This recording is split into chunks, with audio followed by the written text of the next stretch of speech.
Hello, my name is Lisa Stanley, and I am the Content Specialist in Professional Learning and Development and work with new teachers and teachers on a temporary certificate. During this presentation, we will review the why a solid mentoring program is so important, discuss procedures and forms, then review how to submit the forms to the district. These studies have been conducted on teacher attrition, retention, and mobility. One of the greatest factors in teacher retention is a strong mentoring program. Our goal in professional learning and development is to provide support for our school-based mentoring program through a network of collaborations, trainings, and providing resources. By providing the support, our schools will be able to build strong school-based mentoring programs designed to meet the needs of the teachers, then in turn, the students within their school and community. We are always looking to strengthen our mentoring program. Yearly, we conduct a survey for feedback. This is data from the survey from the past 3 years. As you can see, the shift in feeling supported by the mentor, we have gone from 91% to 95% back down to 92%. Reflecting on last year, we had so many teachers covering other classes, new reading curriculum, and a bit of an overwhelming sensation when coming back to the new normal following the online teaching during the pandemic. Our hope is this year we will surpass the 95% of feeling supported. Last year, about half of our mentors were working with only one mentee. As you can see, that is not the case for every mentor. We do have a small percentage of mentors that will have more than 2 mentees. We know that this is probably not best practice, and we are always working to increase the number of CET certified teachers. One of our survey questions for the mentee is, do you hold a temporary teaching certificate? You can see from the 2020-2021 school year, we had 265 responses, with 54% saying that they held a temporary certificate. During the 2021-2022 school year, we only had 154 responses, but up to almost 60% of the teachers held a temporary certificate. Again, these are the most vulnerable group of teachers, and by the state statutes, we are required to provide weekly mentoring for year 1 and bi-monthly mentoring for year 2. We are continuing to see an increase in the number of teachers that are on a temporary certificate. This information was gathered from the induction roster on SharePoint. There were 624 first or second year teachers entered onto the induction roster in the 2021-2022 school year. From the 624 new teachers, this information breaks down how many are on a temporary certificate. Other information we gained from the survey was in regards to professional development and in-services. 88% of the new teachers said their professional development opportunities were sufficient in meeting their needs to improve instructional practices. But 12% still said we were not meeting their needs at the school or district level. Of interest to the teachers were instructional delivery and facilitation, which includes student engagement, differentiated instruction, and feedback. Those were the largest area that teachers felt they needed additional training and support. Lesson planning was their second choice. Who participates in the new teacher induction program? Pre-K through 12th grade classroom teachers, school counselors, school-based social workers, speech and language pathologists. There are always questions regarding experienced teachers and if they need a mentor. Those can be handled on an individual basis due to the many factors that can have an impact on each individual. School counselors, school-based social workers, speech and language pathologists typically have a district mentor and do not need to be assigned a school-based mentor.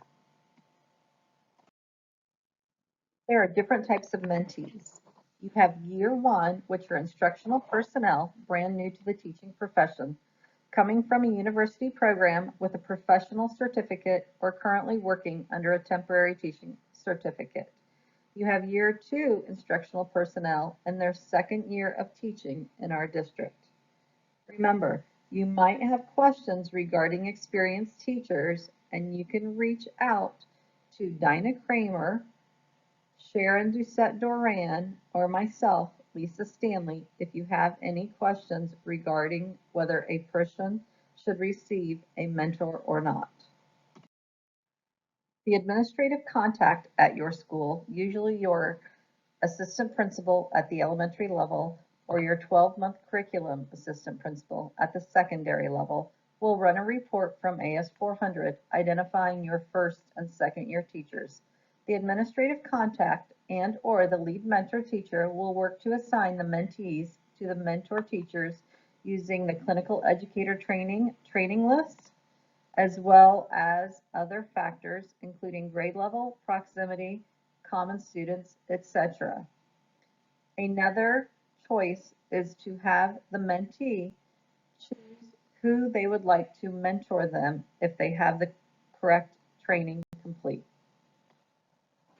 There are a few exceptions for participating in the induction program. Teachers that have a professional certificate and have teaching experience are not required to have a mentor.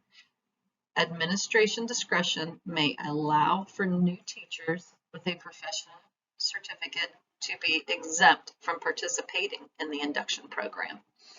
Retired teachers returning to work and have kept their professional certificate are not required to have a mentor or participate in the induction program. However, it is important to make sure that they have maintained their professional certificate. ROTC instructors are not part of the mentoring program either. For professional development, it is required that all new teachers have 6 hours of professional development. This year, all newly hired teachers, social workers, guidance counselors are required to attend New Teacher Academy. Teacher Academy is face-to-face in the boardroom. There is no longer a day 1 and day 2 of New Teacher Academy. It is now just New Teacher Academy. The tentative dates for the first semester are October 13th and 22nd, and the second semester is February 19th. Every newly employed instructional teacher, guidance counselor, social worker must attend, and they will receive a book that reviews the information that was discussed during New Teacher Academy. All first and second year mentees must be mentored by an effective or highly effective teacher who has been through the clinical educator training or peer coaching. Any teacher on a temporary teaching certificate must be mentored by a clinical educator trained teacher. No exceptions regardless of years. Here's an example of a teacher on a temporary certificate's statement of eligibility. As you can see, there are many requirements that are needed to complete in order to obtain their professional certificate. The mentee should download this and keep a copy in their portfolio along with their induction forms and mentor log. There are various requirements for each teacher if they are on a temporary certificate. Please review the statement of eligibility with them. Help set up a plan. You can contact me or Dinah Kramer or Sharon Doucette Doran if you have any questions regarding their statement of eligibility. Many teachers on a temporary certificate do not have an educational background. State statute requires they receive weekly or bi-monthly mentoring. The new teacher induction page has a calendar for upcoming in-services. This page is also a great resource for the observation forms and other information for new teachers. Please direct teachers on a temporary certificate to the PDCP page. PDCP is the Professional Development Certification Program. It is a state-approved program for teachers on a temporary certificate to meet the requirements of their statement of eligibility to obtain their professional certificate. Teachers that need the program must be a full-time pre-K through 12th grade teacher, must have pass their general knowledge exam or have a master's degree and must have a minimum of 18 months left on their current temporary teaching certificate. It is also important to have them contact me, Lisa Stanley, so that we can discuss the options and ways to best meet their needs of their statement of eligibility.